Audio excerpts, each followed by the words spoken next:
बच्चों आवाज आ रही है? Yes ma'am, good evening ma'am. Good morning. EVS की बुक निकालिए, लास्ट चैप्टर बचा था ना? Yes ma'am. चलिए, पेज नंबर 89 पर है। No ma'am. क्या? मैम आपने 15 चैप्टर नहीं किया। 15 चैप्टर अभी नहीं पढ़े हैं?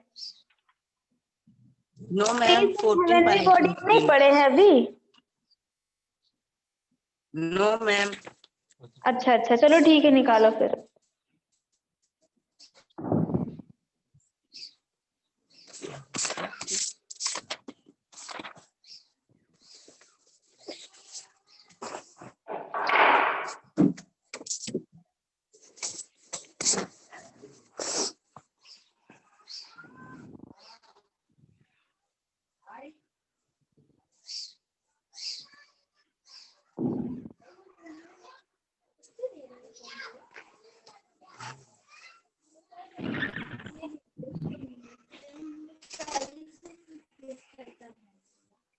Space and heavenly body. Heavenly bodies आपको पता है, नेचुरल जो थिंग्स होती हैं उन्हें कहते हैं। मैम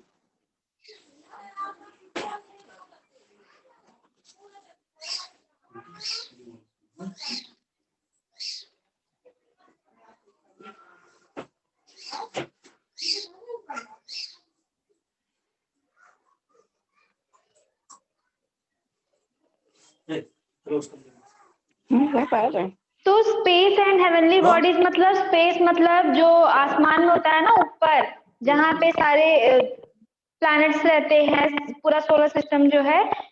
और हेवनली बॉडीज तो आपको पता है, नेचुरल थिंग्स जो होती हैं, जैसे कि सन, मून, स्टार्स, ये सारी चीजें है ना।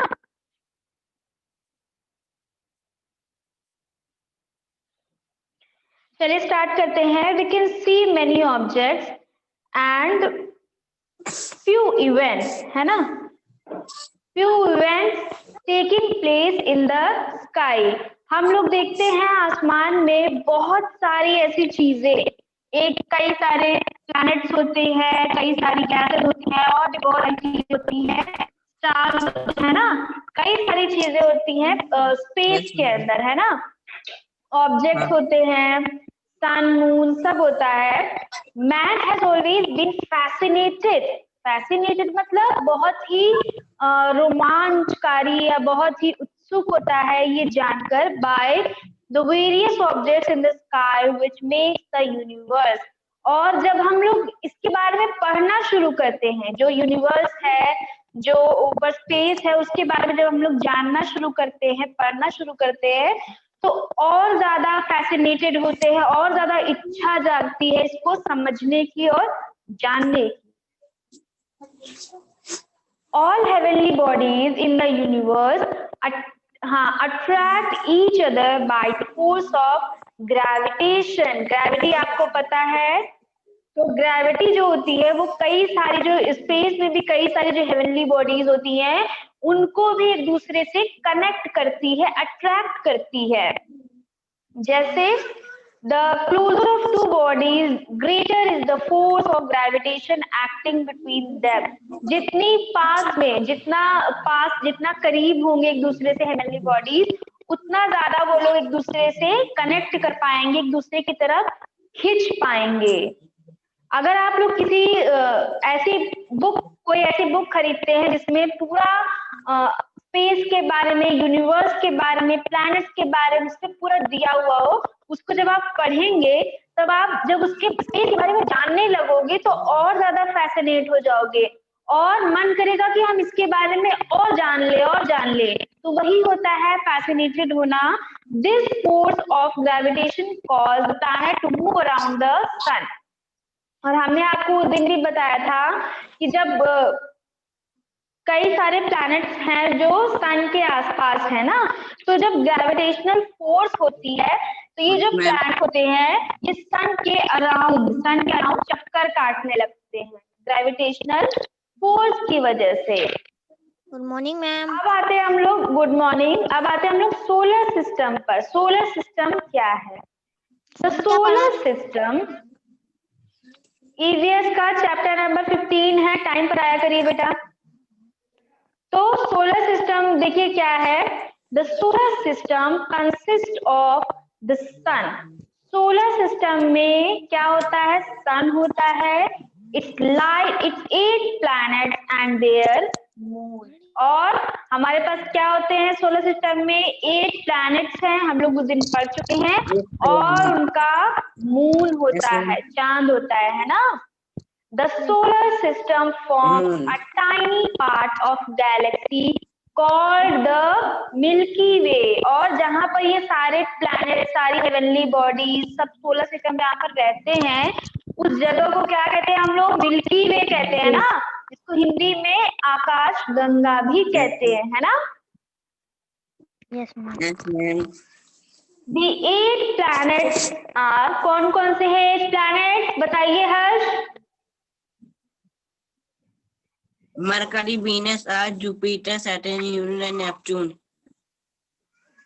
जी, ये सारे 8 प्लैनेट्स हैं और revolve around the sun on a fixed elliptical orbit. और ये सब लोग, ये सारे जो प्लैनेट्स हैं, ये सन के अराउंड रिवॉल्व करते हैं एक फिक्स ऑर्बिट पर, है ना। एक जगह पर ये जहाँ पे है वही वही के लिए सन के अराउंड ऑर्बिट चक्कर लगाते रहते हैं, है ना।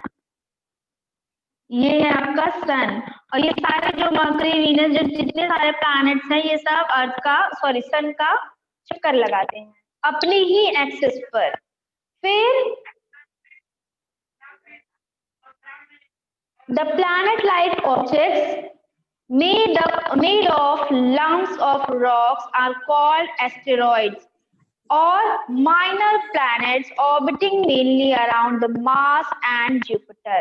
और कुछ प्लैनेट्स जो छोटे छोटे प्लैनेट्स हैं, वो कुछ गैसेस का हिस्सा है, जिनमें जो रॉक से मिलकर बने हैं, एस्टेरॉइड्स जिनको कहा जाता है। वो सारे छोटे छोटे प्लैनेट्स जो है, जो सन का चक्कर नहीं लगा पाते, वो किसका चक्कर लगा लेते हैं? मार्स और जुपिटर का। Bodies of dust and frozen gases called comets. जो धूल और जमी हुई गैसेस का जो बॉल होते हैं, मिक्सचर होते हैं, उनको क्या कहा जाता है? कॉमेट कहा जाता है। All planets have almost circular orbits that line within a nearly flat disc called the ecliptic plane. और ये सारे जो प्लैनेट्स हैं, ये जो चक्कर लगाते रहते हैं ये सन का, इनको, ये जो इनका जो एक घेरा है, इसको क्या कहा जाता है? एक्लिप्टिक प्लेन कहा जाता है। ये इसी तरह से ऐसे एक लाइन में एक डिस्क की तरह चक्कर लगाते हैं। द सन, अब आते हैं हम लोग सन पर। सन क्या है? सन के बारे में जानिए। देखिए, the sun is a star. आपको पता होना चाहिए कि सन क्या है? एक तरह का सितारा है, स्टार है, इन द सोलर सिस्टम। और at the centre of solar system, solar system के सबसे सेंटर में है सन, सबसे बीच में सन है।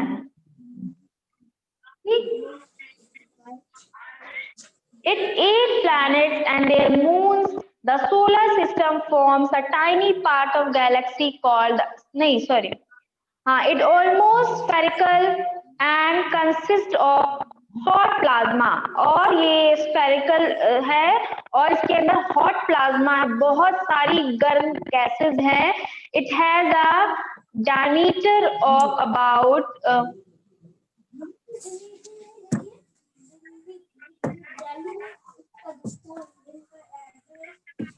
it has a diameter of 13,92,684 kilometers. It is at a distance about 149.6 million kilometers from the Earth. At this average distance, light travels from the Sun to the Earth is about 8 minutes and 90 seconds.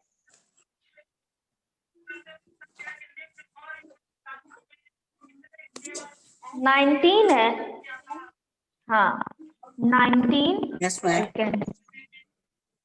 तो जो सन की light है, सन की जो light है वो जब अर्थ के पास जाती है तो उसको कितना टाइम लगता है वहां तक जाने के लिए?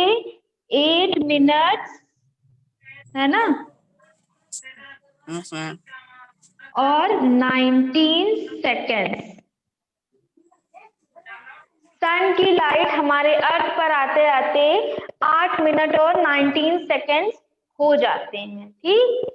अब देखते हैं, the energy of this sunlight supports almost all life on the earth. और ये जो एनर्जी है, ये सन की लाइट की जो एनर्जी हमें मिलती है अर्थ में, वो पूरी तरह से हमारी लाइफ को सपोर्ट करती है। हमारा जीवन जो है वो इस पर ही निर्भर करता है।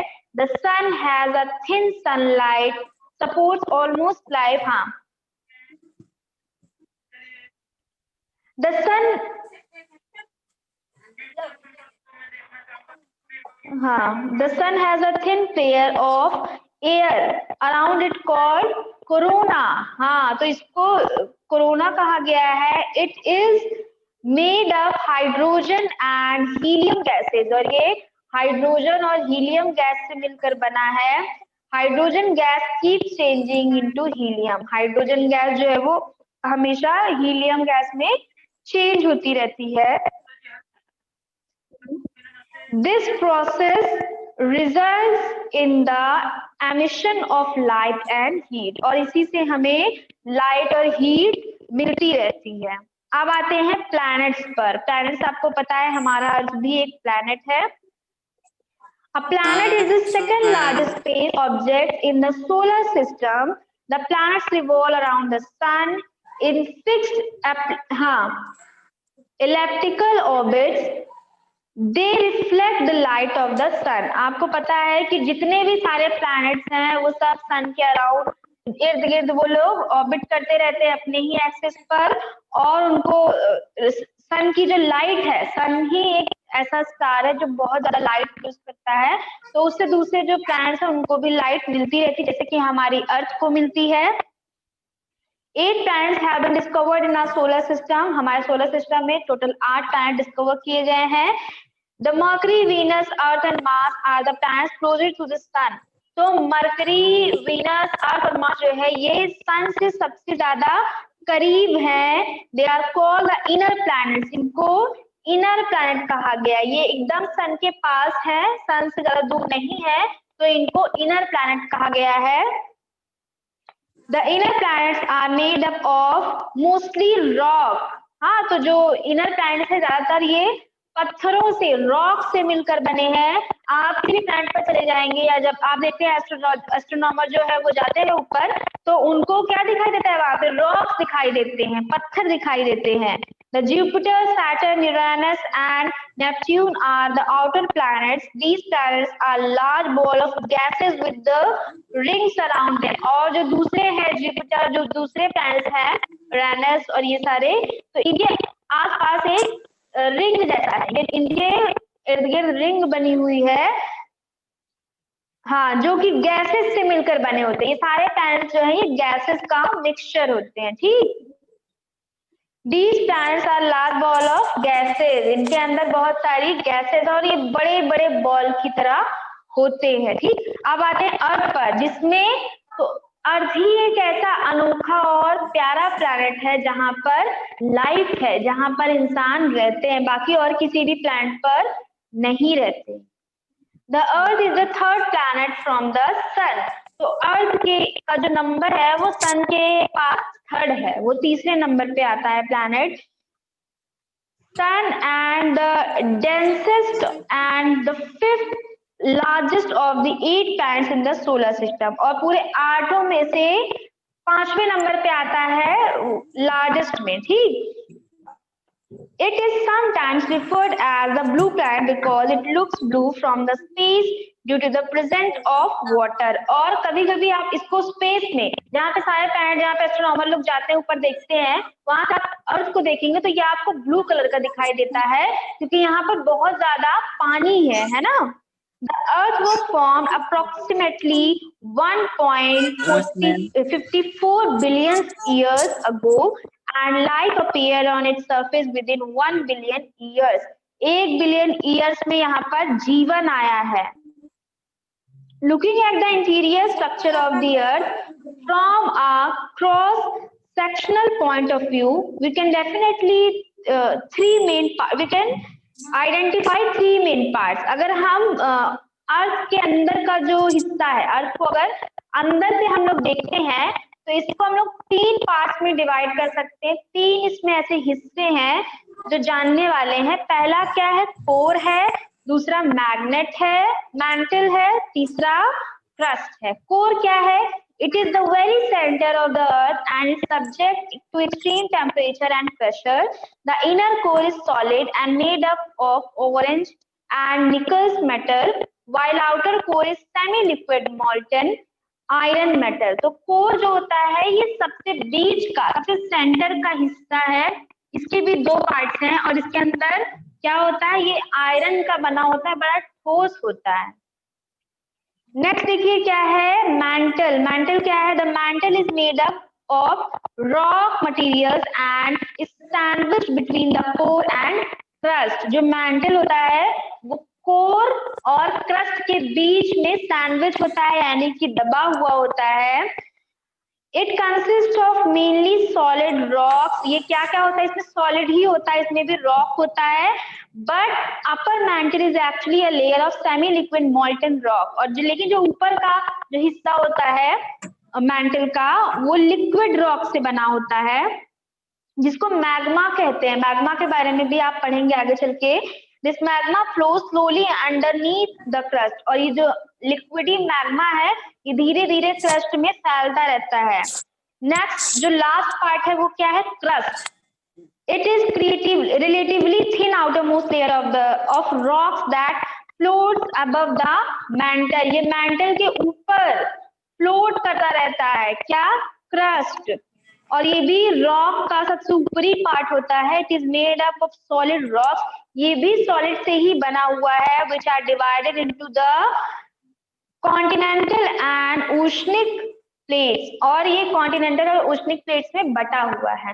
तो ऐसे अगर आप अर्थ के बारे में पढ़ेंगे तो बहुत सारी ऐसी चीजें हैं जिनके बारे में हम अभी कुछ जानते ही नहीं है. तो अगर आपको डीपली पढ़ना है तो इसके बारे में और ज्यादा जानकारी लेनी होगी और ऐसी बुक्स में पढ़ना होगा जहां पर एकदम अच्छे से इसके बारे में दिया हुआ. क्योंकि जो ब्रह्मांड है, जो स्पेस है और हमारी अर्थ जो है प्लैनेट, ये सब इनके बारे में बहुत सारी अनगिनत चीजें हैं जो जाननी चाहिए. अब आते हैं हम लोग मून पर. The moon is the only natural satellite of earth. Some planets like Jupiter, Saturn, Uranus and Neptune have more than one natural satellite. कई प्लैनेट्स के पास कई सारी सैटेलाइट्स है, लेकिन हमारी अर्थ के पास एक ही नेचुरल सैटेलाइट है जिसका नाम क्या है? बताइए. अर्थ का नेचुरल सैटेलाइट क्या है? तो क्यों नहीं बता रहे बेटा? ध्यान दो ना क्लास में. इतनी इंपॉर्टेंट चीजें हम लोग पढ़ रहे हैं, ध्यान दीजिए. हाँ, मून है. Moon is lifeless place. वहां पे जिंदगी नहीं है, चांद पर कोई नहीं रहता. There is no air and water on the moon. Moon does not have its own light. It reflects the light of the sun. The shape of the moon does not revise the same. It changes its shapes daily. Different shapes of the moon is also called the phases of the moon. और आपको पता है moon की अपनी कोई light नहीं होती. Moon को लाइट कौन देता है? सन देता है. और मून कई सारे शेप्स में बटता रहता है ना. पूरा कभी कभी फुल मून होता है, कभी कभी छोटा होता है, कभी कभी बहुत छोटा होता है. इसको क्या कहा जाता है? फेजेस ऑफ मून कहा जाता है. Surface of the moon. अब मून कैसा है? मून का सरफेस क्या है? चांद का कैसा सरफेस है? आपने देखा होगा एस्ट्रोनॉमर लोग जब जाते हैं स्पेस में, मून पर भी गए हैं, तो ऐसी कुछ पिक्चर उन्होंने क्लिक की थी मून की. ये वहां पर जब वो लोग गए थे तो उनको ऐसा नजारा दिखा था. Yes, The moon ma'am. is a bull of grey rocks which are red with dust. आपको पता दिखता है ये मून सिल्वर कलर का, ग्रे कलर का, तो मून एकदम ग्रे कलर का है अंदर से भी. Its surface is made up of mountains and plains. यहाँ पर भी ढेर सारे पहाड़ और मैदान है. They are called shaped holes scattered over the surface of the moon. They are called craters. The scientists thought that they are caused by the crashing of meteoroids, pieces of rocks on the surface of the moon. Moon पर बहुत सारे टुकड़े पड़े हुए हैं rocks के, तो scientist बताते हैं कि मेटेरॉइड्स जो जब टूटते हैं तो ये वही उन्हीं के टुकड़े पड़े हैं यहाँ पर. From the earth, the large flat areas appear as dark patches, while the highlands as bright parts. तो जो डार्क एरिया है जो हम लोग अर्थ से देखते हैं वो भी वहां पर मून में दिखाई देता है.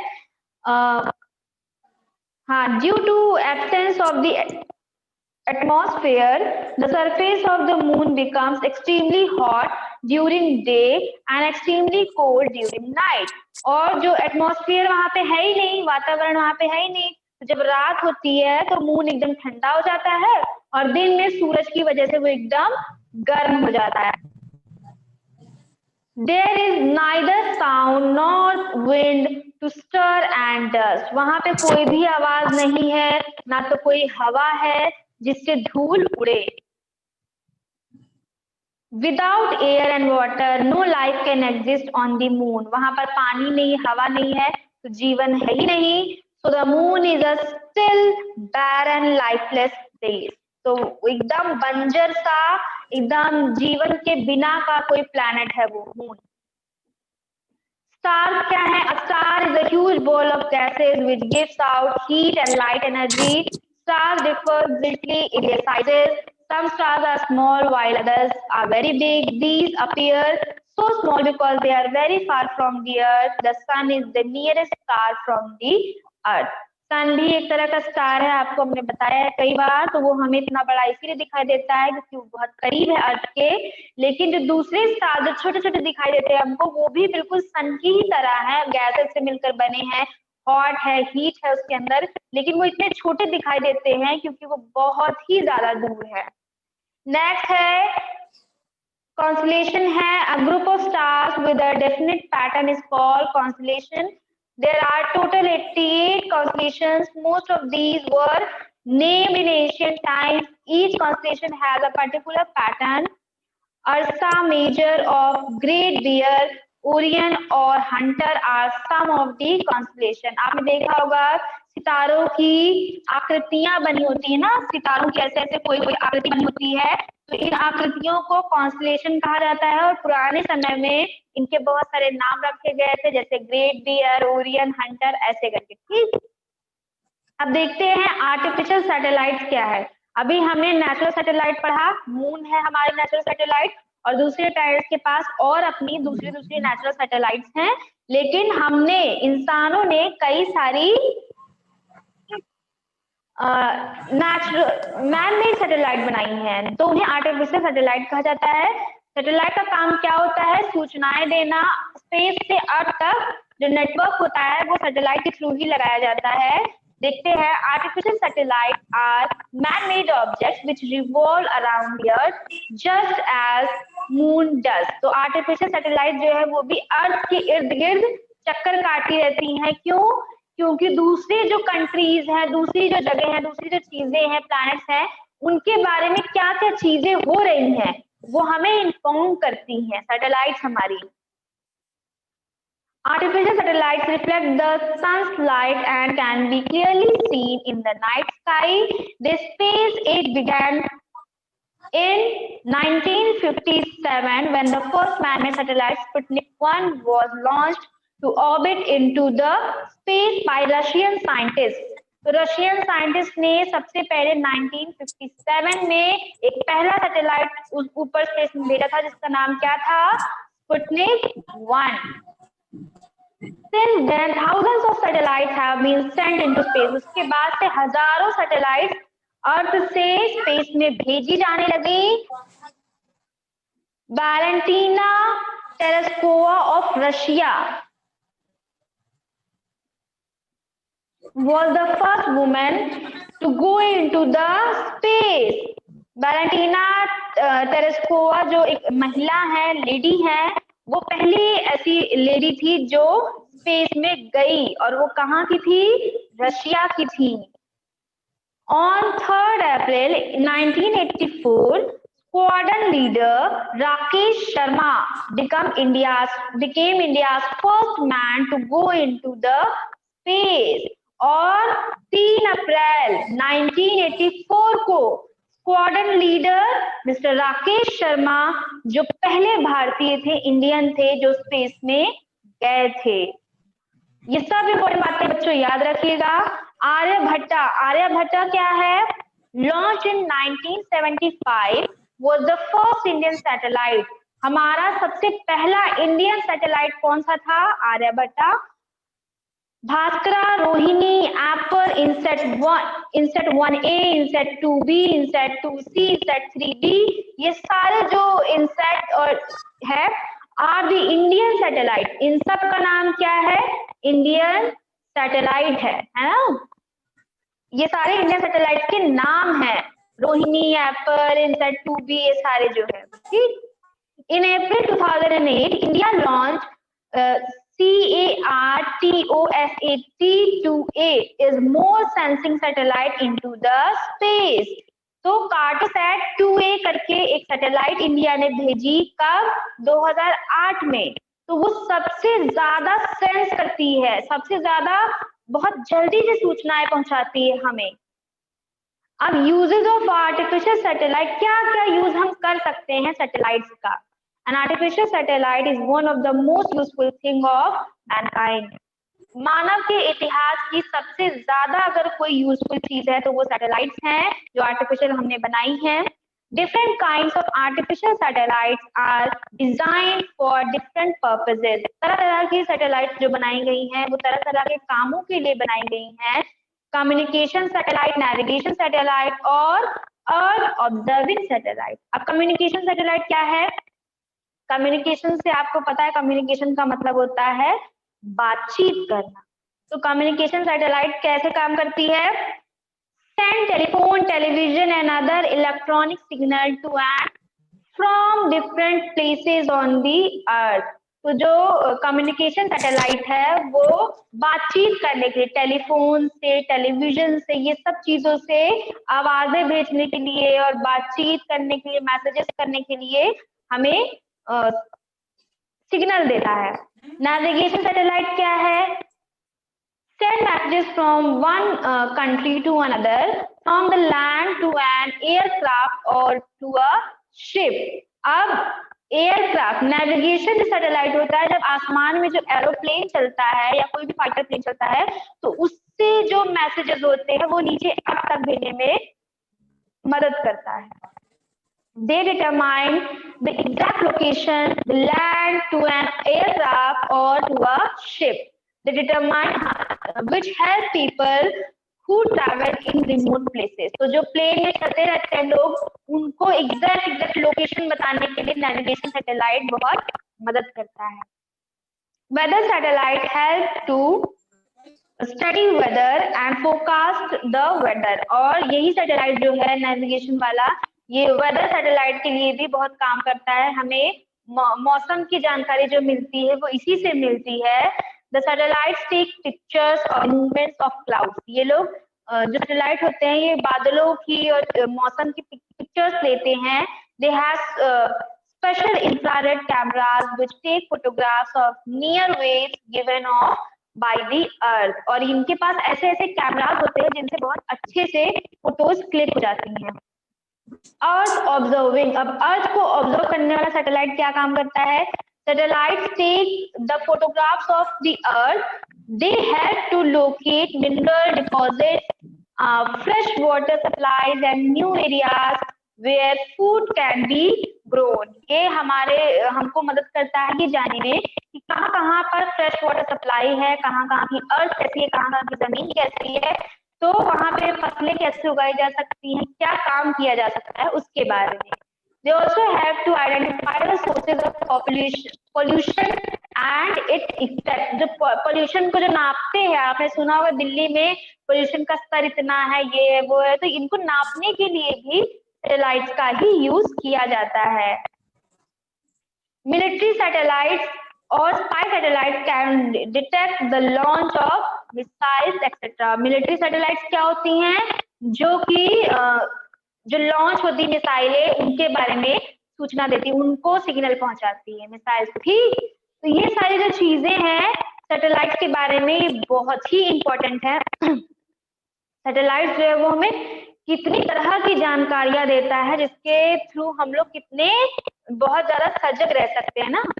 चलिए, ये जो चैप्टर है ये आपका यहीं से एंड होता है। अब इसका ईवीएस का लास्ट चैप्टर है जो हम लोग लास्ट वाले क्लास में पढ़ेंगे। ओके बच्चों,